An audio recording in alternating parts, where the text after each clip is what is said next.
If you guys enjoy this podcast, I'm going to do that thing that I thought I would never do and say, please, please, please like or subscribe to our show. When you do that, it tells everyone that we can keep making these episodes for you. It indicates that you're enjoying the show, that it's something that's worthwhile for us to do. We love talking to these authors. We love giving you access to these authors, and we love getting inside their minds and giving you a little sense of exactly how they approach their creative process. So, if you feel so moved, please, please like or subscribe to The Bookshelf with Jennifer Morrison.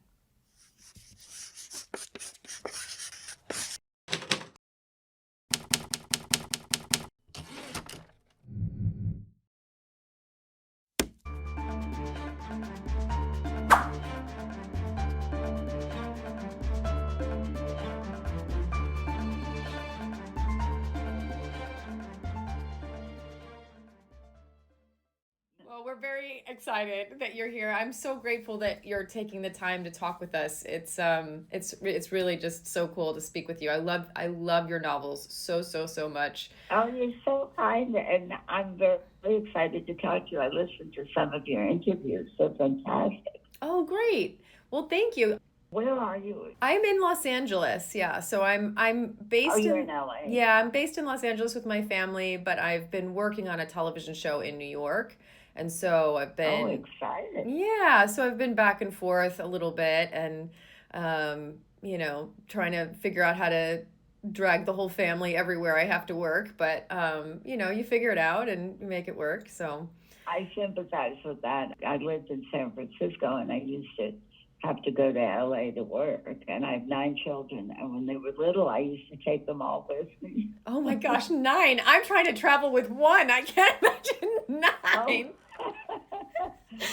That could be very challenging because you don't have others to keep the one busy. But actually, I bought a rock star bus No so way. that I could go down because trying to take an airplane with 9 children was definitely complicated. Oh, So I yeah. got this gigantic bus, and I used to take the kids with me, and I'd call their schools and say they were sick, and they'd say they're all sick.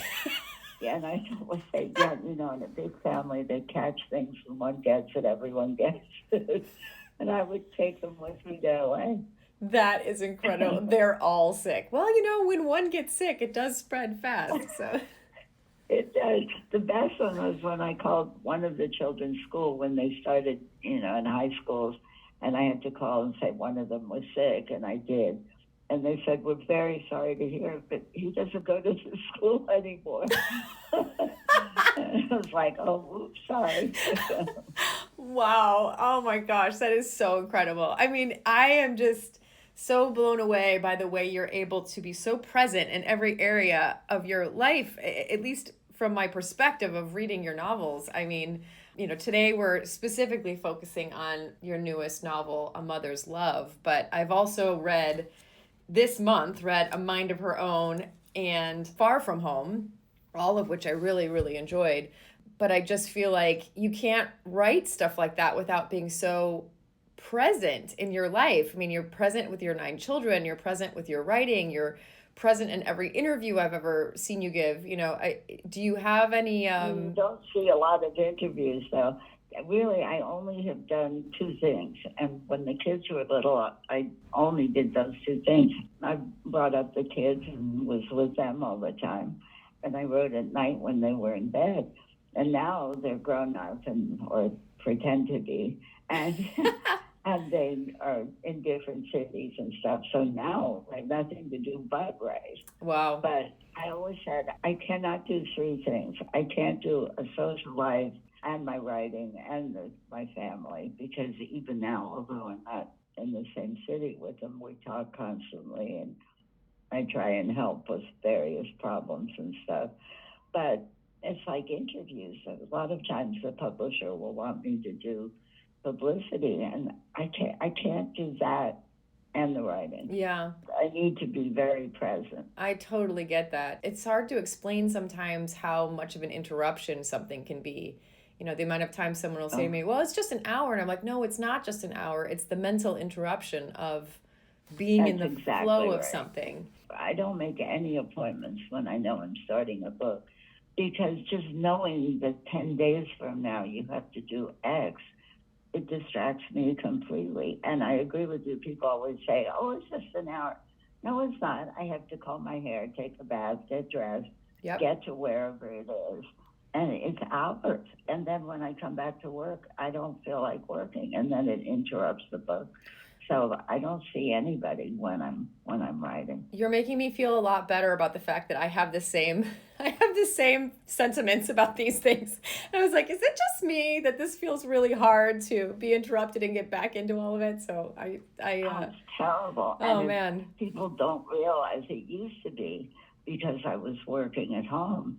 People would call and say, oh, do you mind if I drop off my daughter for a couple of hours? Yes, are you kidding? I mean, I can't get back in the book. Oh wow. But they don't get that. And even now, every now and then, somebody who works for me or something will stop like in front of my office and wave and say, hi. That hi can take me 5 hours, 8 hours to get back in where I was. Wow.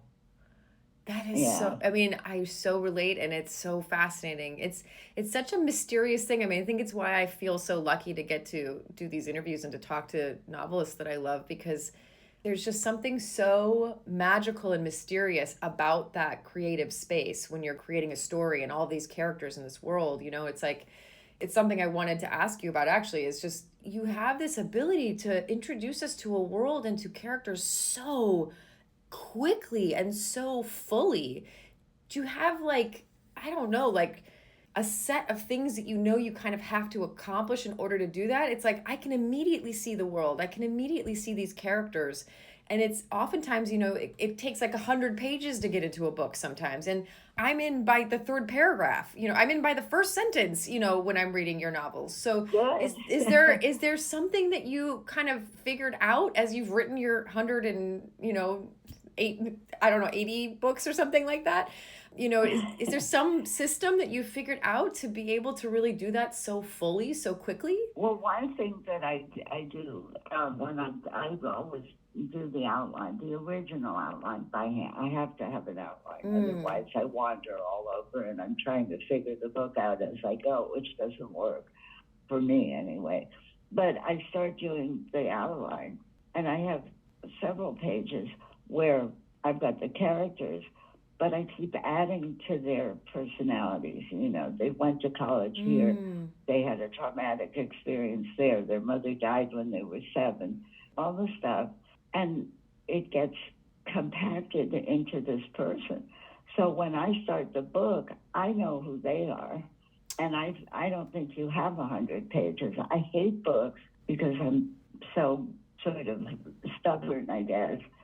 I hate books where I can't relate to the people halfway through the book, and I don't stop reading it. I feel obliged to read it to the end. Yeah. And I believe if I don't have you in the first chapter, and I have to make you care about these people, or you're not going to give a damn what happens to them. Yeah. So I need whatever I've learned or created about them, I have to share that with you right away so you know who we're talking about. And so you care that X or Y happens to them. But I think that happens very fast. I think you're right about in terms of when that doesn't happen in other novels, where it's like they drag out revealing someone for so long that you might lose the reader before they find anything out about the person. Exactly. I mean, I think you have to do it very fast.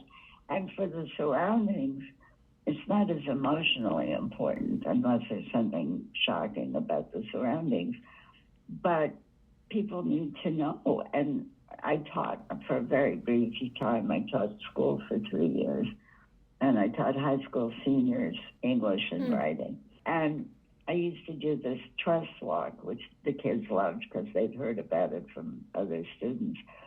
And I would make a pair, and then one would be blindfolded and the other would be the leader. And they had to spend about 3-4 hours going around the school, going outside, maybe having lunch. And they had to see what it feels like when you don't know what the hell's going on. You don't know who's there. Where are we? Are we outside? Are we inside?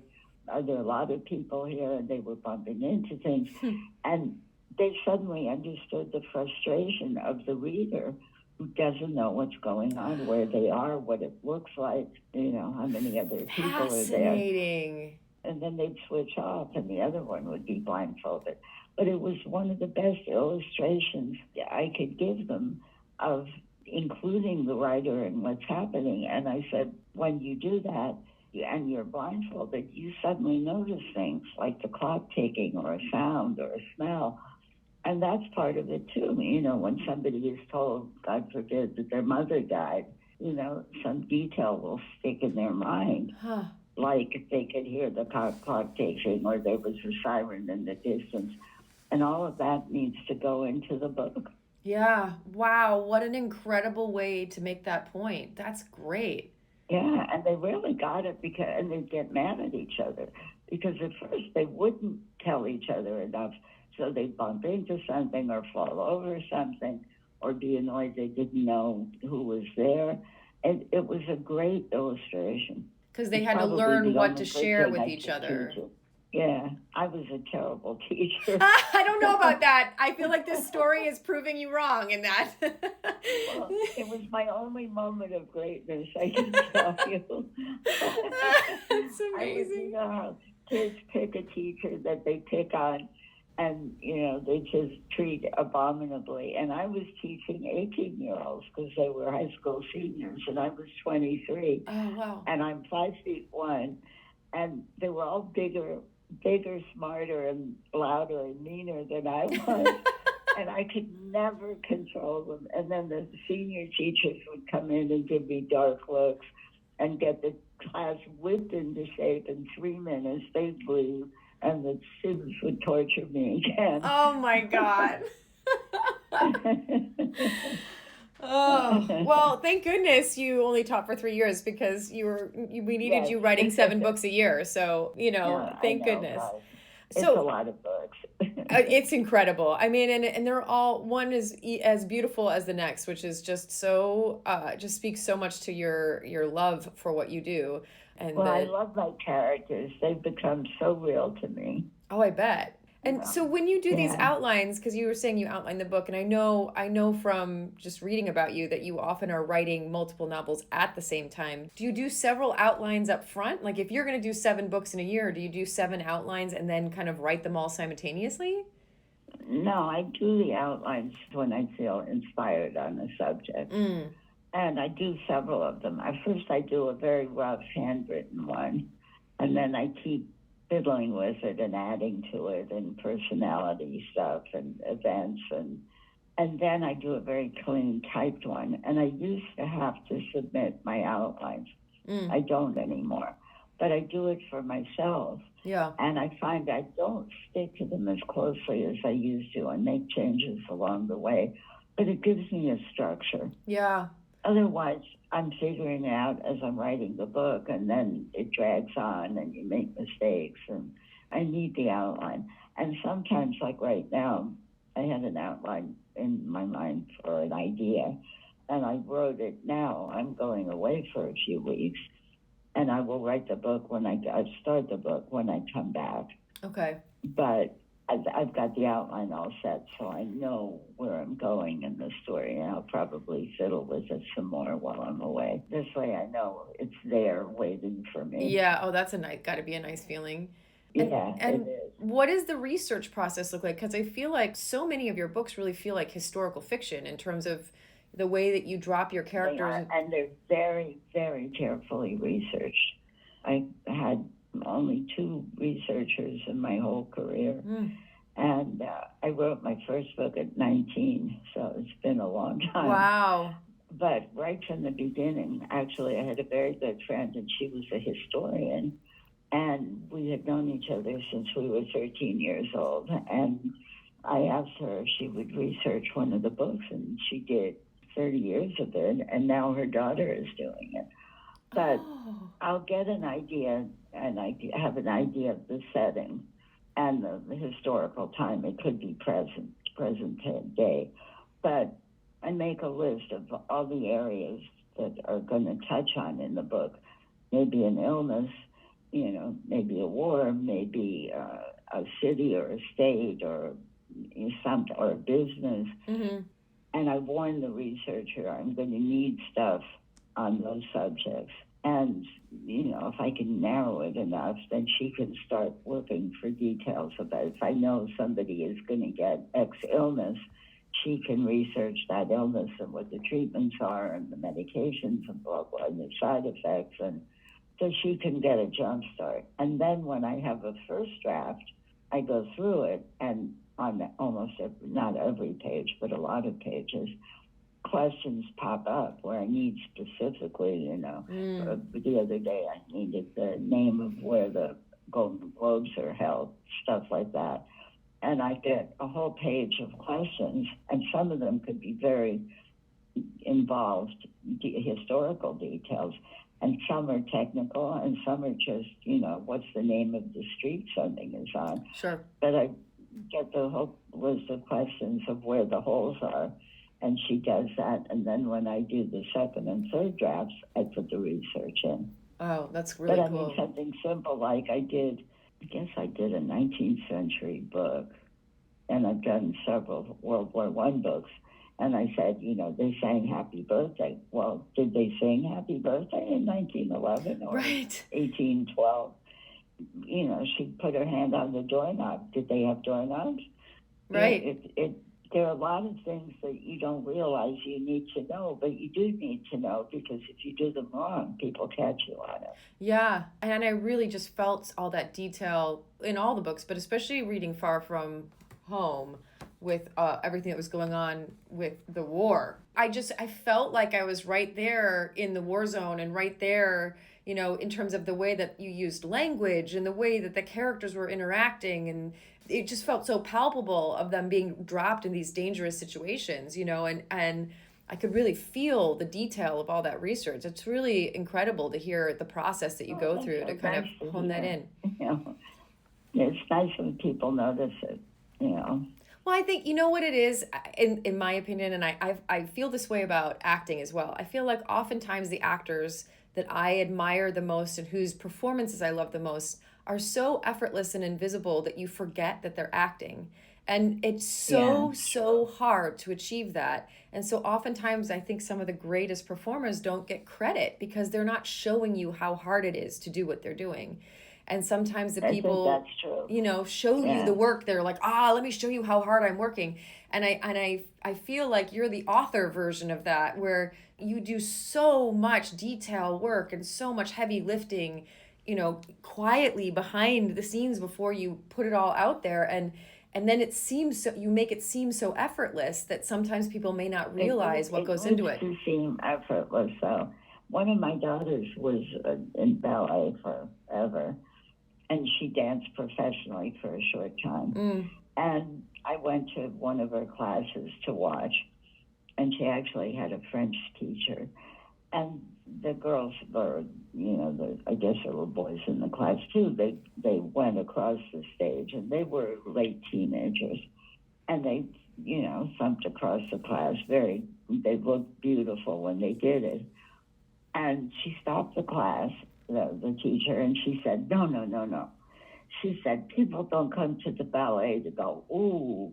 They go to say, ah. And it really mocked me, because you do want to do the work. And they were concentrating, so they all looked, they were frowning and stuff. But it was such a good point, because I do what I do, but I want you to just fly with it. I don't want you to think, wow, this must have been a bitch to write.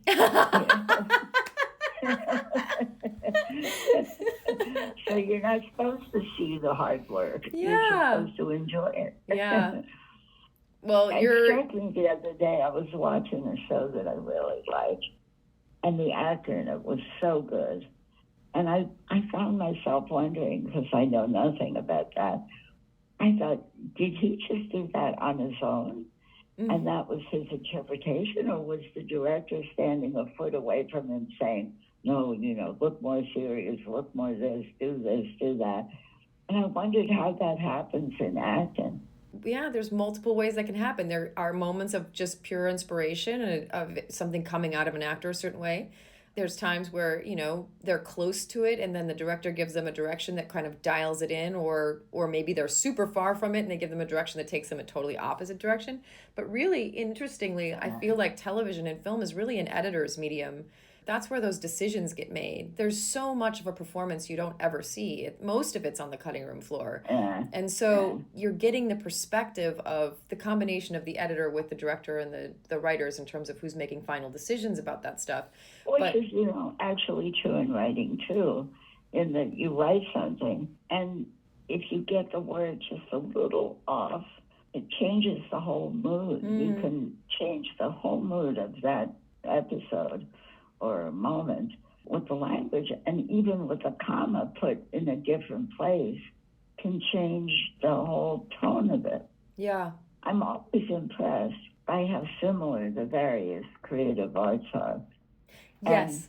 And, whether it's writing or choreography or music or painting, the inspirations and the discipline, it can be very similar between all of them.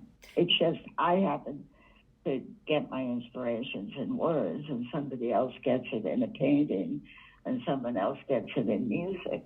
Yeah, it really is true. And I feel your reverence for that in your writing. The way you describe, in A Mother's Love, the way you describe her beautiful belt and the craftsmanship of the belt and the craftsmanship of the bag that gets stolen. It's like I can feel your reverence for just craftsmanship in general. And I was wondering, is that something you were kind of raised with in the home you grew up in, or is that something that evolved as you were paying attention to the world in the way that you do in order to write? I think I have an observer's nature. To be a writer, you have to be an observer. I was a very shy child. And also, I was not encouraged to make my presence known very much. And so I just grew up watching all these people and details and interactions and, the effect of what they said to each other and how they dressed. And I loved all that. It's a really intoxicating part of the read when you read your novels. It's like, I was also wondering, like, when you fell in love with Paris, because I feel like you have such a strong connection to that city, and that shows up at least in the books that I read recently. Well, I sort of grew up there because my parents were both European. Oh. We spent a lot of time in France, and I went to all French schools. I never went to an American school until I went to college. Oh, wow. So I had very much of French culture. French was my first language. I lived in Paris part of the time, and then I married somebody French, and I lived here part of the time then. In France, I've spent probably more than half my life in France by now. Oh, wow. I didn't realize.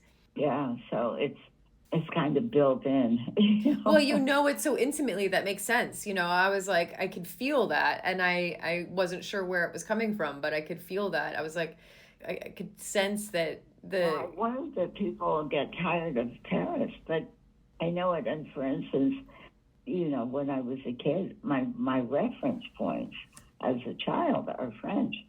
Because I was watching French TV shows and reading French books, and I didn't watch the same TV shows. Yeah. So I have to be careful with that.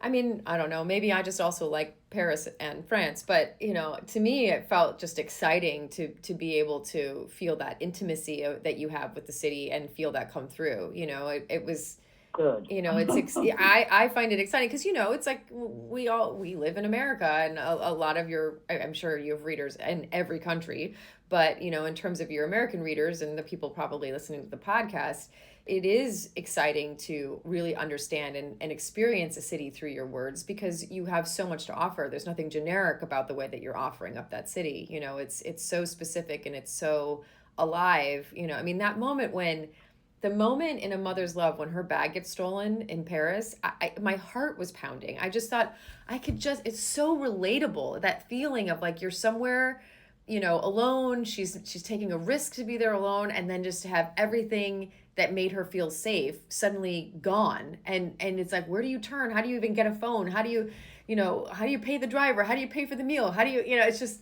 how do you even get home if you don't have a passport? It was just so relatable. And It's true. You know, it actually happened to me. I had a bad stone in a Oh, restaurant in wow. Paris.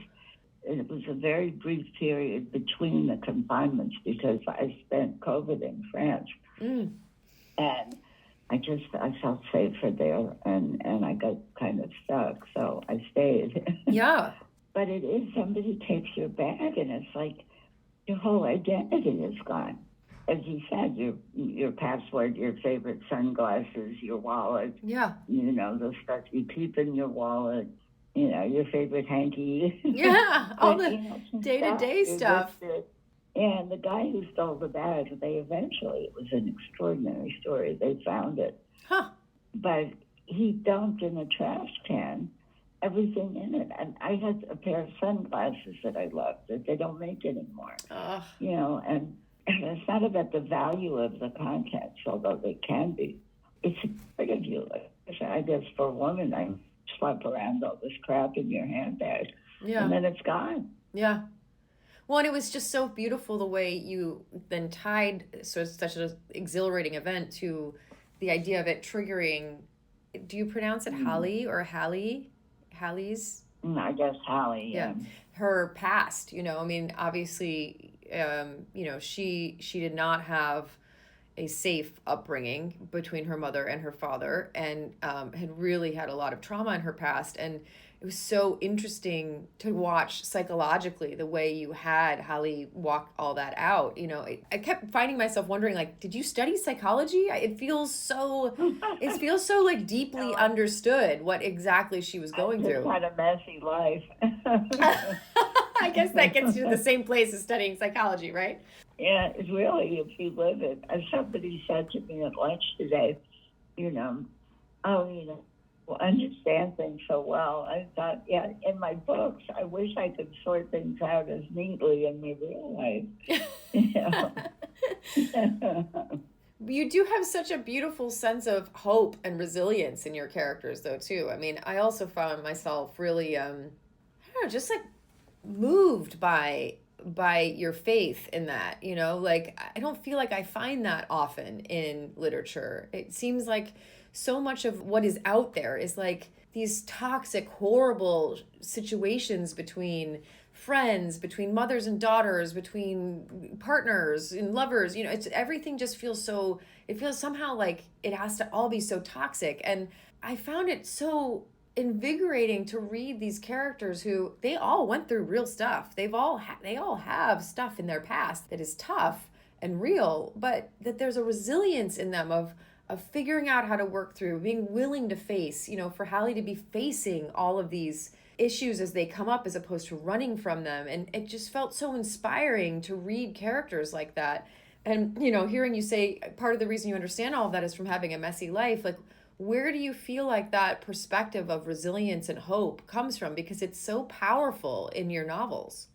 It came out in my early books, and I realized that my mission in my own mind and heart is to give people hope through the books. Mm. And the stuff that happens, as I said, I had a messy life. Wasn't too messy, but hard things have happened in my life and everyone else's. And what people see in my work is that these are things that they've gone through too, or are going through. Yeah. And I just wanted to give people the hope and the courage and the strength to get through those things. And that's what I want to do with the books. And I try and give people hope.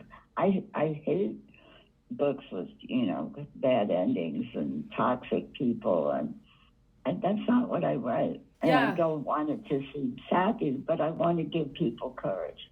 Well, but And it's never strength and sappy hope. ever. I feel like it's all so earned, and like that's what's so inspiring about it is that I don't know, we've just kind of gotten in this cycle in the artistic communities, I think, where it's like, oh, dark toxic things are like cool and edgy, and it's like, well, right, I guess, but then we're sort of telling the world that nothing's meaningful unless it's dark and toxic, and then here look at the I state of the know. I world. You know what can't. I I mean? Like, can't. I don't want to read that, and I can't write it. yeah, and I it's don't want to write it. I don't want to. I don't want to do that to people. I don't want to make them feel worse. When you close the book, I want you to feel good, and energized about your life and hopeful and strong and just great. Yeah, I agree. I mean, I really wished as I was reading your novels, I was like, man, I discovered them later for myself, and I wish I was reading them when I was 18, 19, 20, 25, 30. I was like, man, it would have been really helpful for me to have been reading literature like this sooner because, when you're at that age and I studied literature in college, everything they're giving you to read is not healthy relationships. Do you know what I mean? Like not healthy Yeah. ways of interacting with people, and it's like you just kind of find yourself spiraling in that darkness. And I was like, man, this would have been like actively helpful in my life. That's so sweet. It's true. But, the world is a tough place. Tough stuff happens. Yeah. And it's how we deal with it that makes us who we are. Yeah. And I certainly don't want to read about this writer that I used to love what she did. And she changed her style. And she turned to killing the people that you read 300 and 400 pages about. Oh. She killed them all. And I felt like shit when I finished.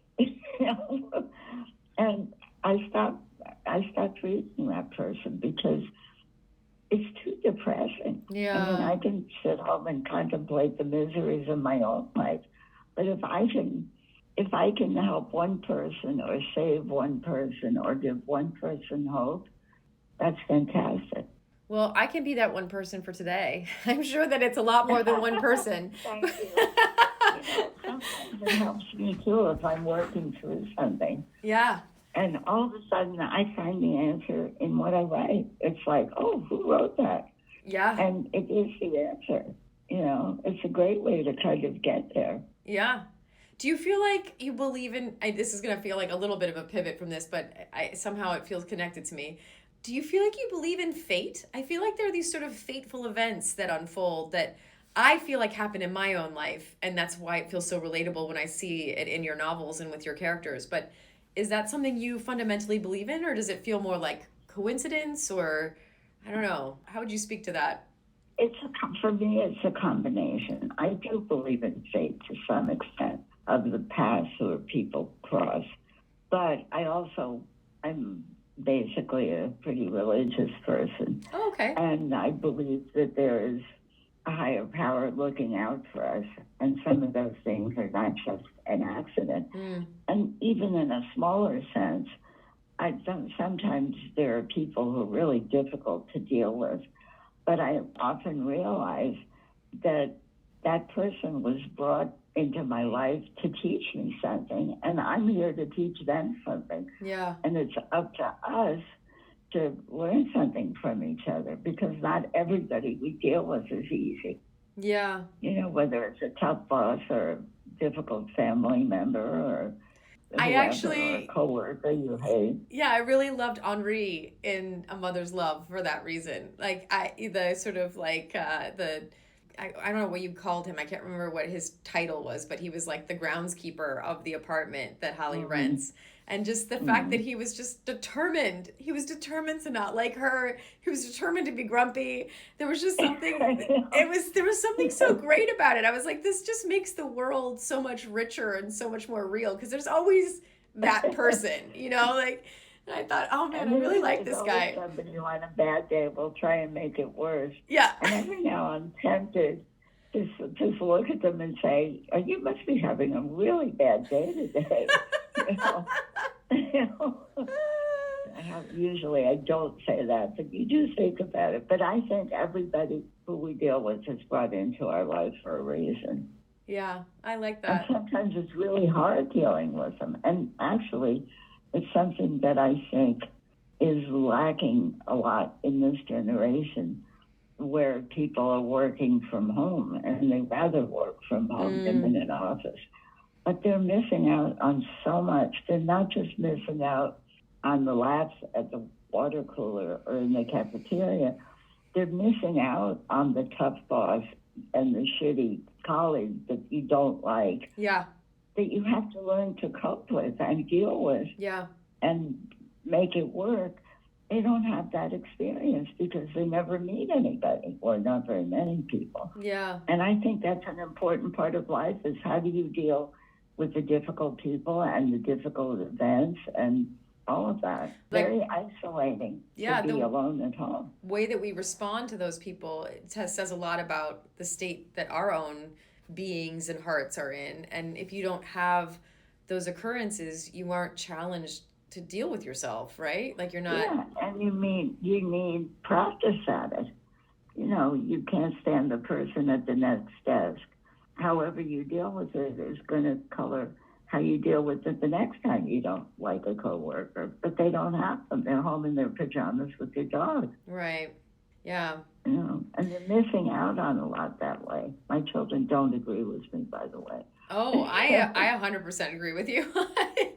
Yeah, no, I feel think also so. I also feel like when I look back on my life, there's so many of the things I feel the most fulfilled by are the hardest things that I had to overcome. It's like that Yeah, there's so something true. in human nature where to overcome the obstacles, to work through the hard things, to face the toughest Yeah, times, that it sucks in the moment, but when you get to the other side of it, there is a yeah, there's a it's great. joy and Yeah, a fulfillment that you just can't yeah. manufacture otherwise.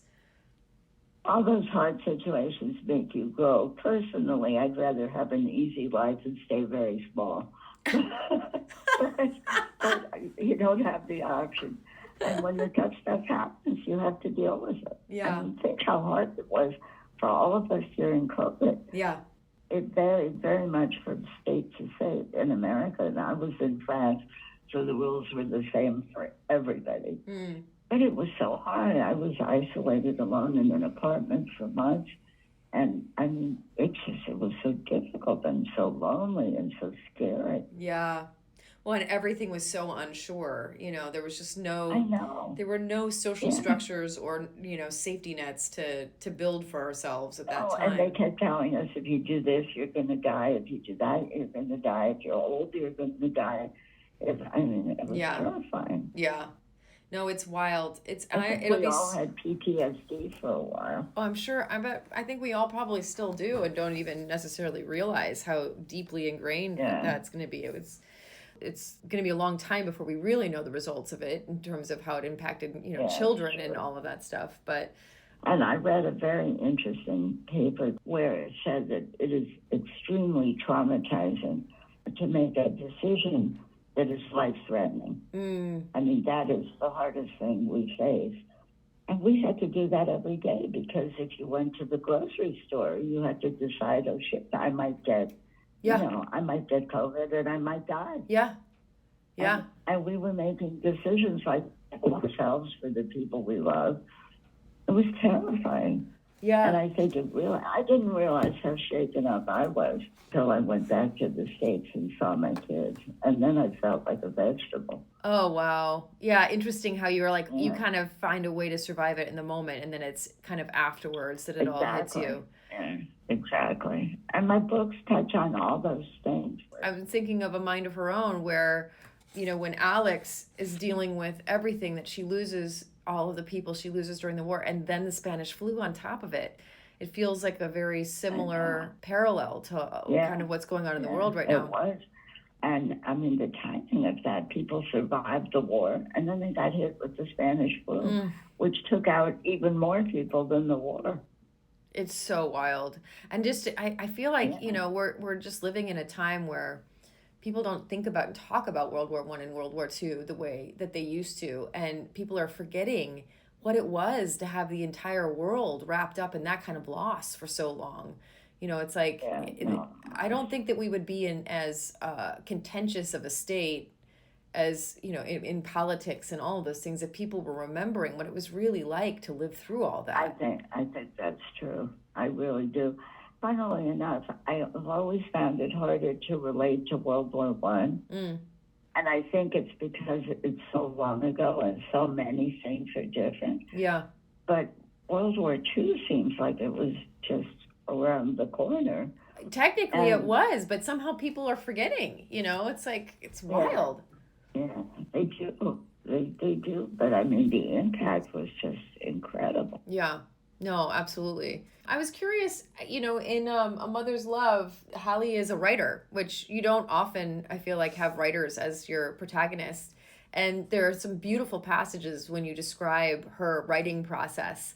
And I was just selfishly curious if those passages reflected how your process feels, or if it was something that was kind of invented for the type of person you feel Hallie is. It probably was a little of both. And there's always sort of like Alfred Hitchcock hiding behind the curtain. Sure. There's always a piece of me in there, but maybe got modified the role for her. But there was definitely stuff that was my feeling.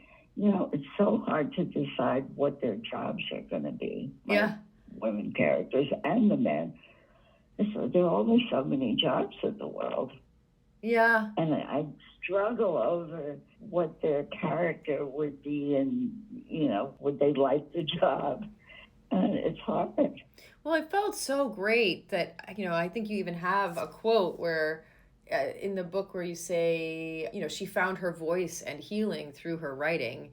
So it did feel like after everything that she went through in her past, that would be a really, I don't know, healing way for her to evolve through all of that.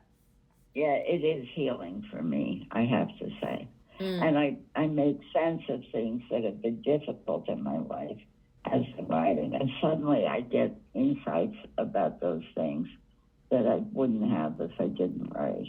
Oh, that's really... some people get inspired running or flying or doing different things. But for me, the writing is very healing. Yeah. Oh, that's really cool. And also inspiring, it's the kind of thing where, someone else would maybe pick up A Mother's Love and go, you know what, maybe this would help me if I were to journal or to write or to, Yeah. Do you have any specific rituals around the amount of writing that you do? I mean, I'm assuming they've sort of evolved over the years, but it's like, is there a favorite pen, a favorite chair, a place you have to sit? I know it sounds silly, but I feel like all that stuff makes such a difference. No, I mean, in each of I've got two homes, one in Paris and one in San Francisco. And, I have my office and I have some sort of supposedly healthy chair. But after a while, everything hurts anyway. It doesn't make a difference what you say. After that day 5, everything hurts. Yeah. I don't have like a lucky pen or anything, but I mean, I have systems that have worked.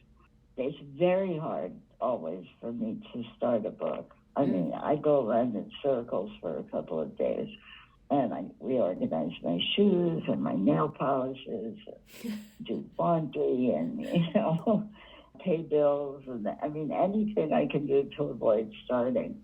And then eventually I put my behind in the chair and say, okay, this is it, do it. But it's hard. It's hard to push yourself into it. Yeah, it really is. Do you have any ways that you trick yourself into that? Because I struggle with that as well. Just brute force.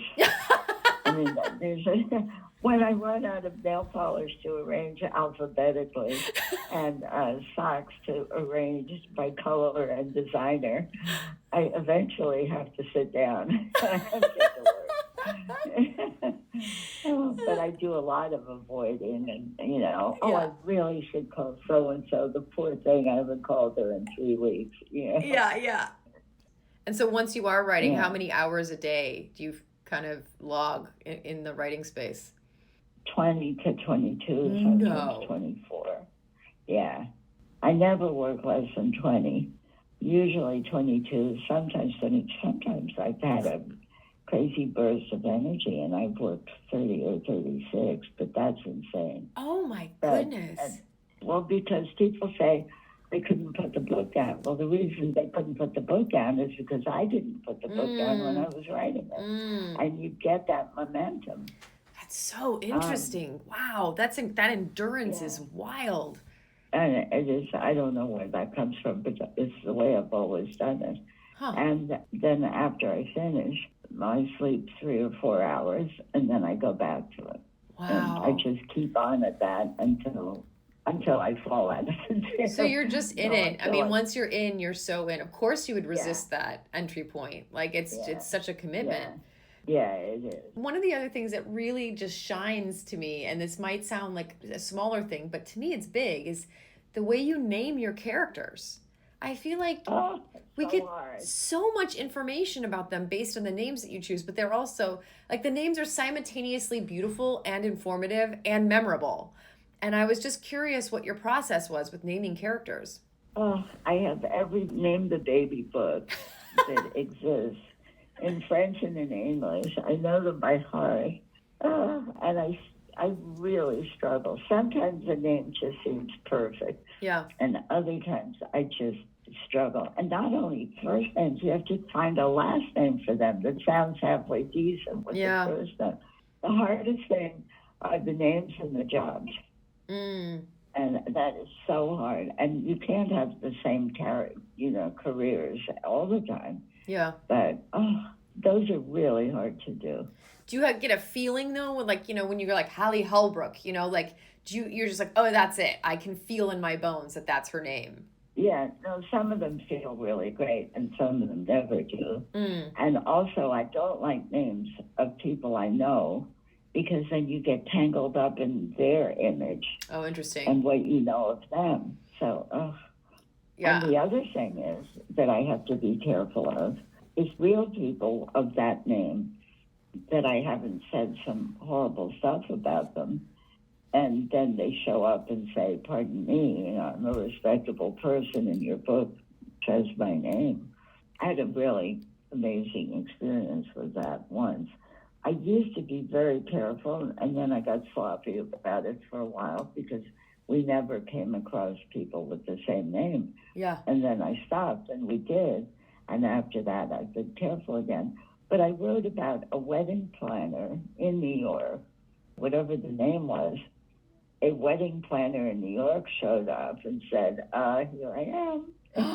No. And I couldn't believe it because most of the time, okay, so you did the name as a coincidence, but they're not in the same city with the same job. And this time I hit the jackpot. And I've been very careful of her. And she was extremely nice about it. She contacted me. Oh, good. And I apologized. Unfortunately, I hadn't said anything bad about it. Oh, my gosh. But imagine if you named some horrible villain in the book. Oh my gosh. Well, this time has flown by. I feel like I would love to talk to you forever, but I am so grateful you've given us this much time, and I hope it doesn't take 5 hours to get back in the flow because of us. No, I finished an outline yesterday, and I'm not writing anything right now. I'm in in second or third draft, but I'm taking a tiny break. Oh, good. So this is perfect. And thank you for talking to me. I have loved talking to you. Oh. Nobody ever asked these questions. Oh, nice. That means a lot. I just really admire your work. Interviewer. I love your characters. I love the stories. I love the worlds. It's just, I feel like I get swept up into all of them, and I learn so much from all of your books. And I just really appreciate your writing. The thing is, it's a very solitary process. And I don't talk to people who read my books, so I don't know what they think of them or how they affected them. So to hear all this from you is a real gift to me. Thank you. Well, thank you. It's and if true, there's, it's if you ever want to come back and talk about another novel, you let us know. We're always here. We're always here to. Oh, I would love it. Yeah. I would absolutely love it. Thank you so much, Jennifer. Take care, Danielle. You too. Bye-bye. Take good care, Jennifer. Bye-bye.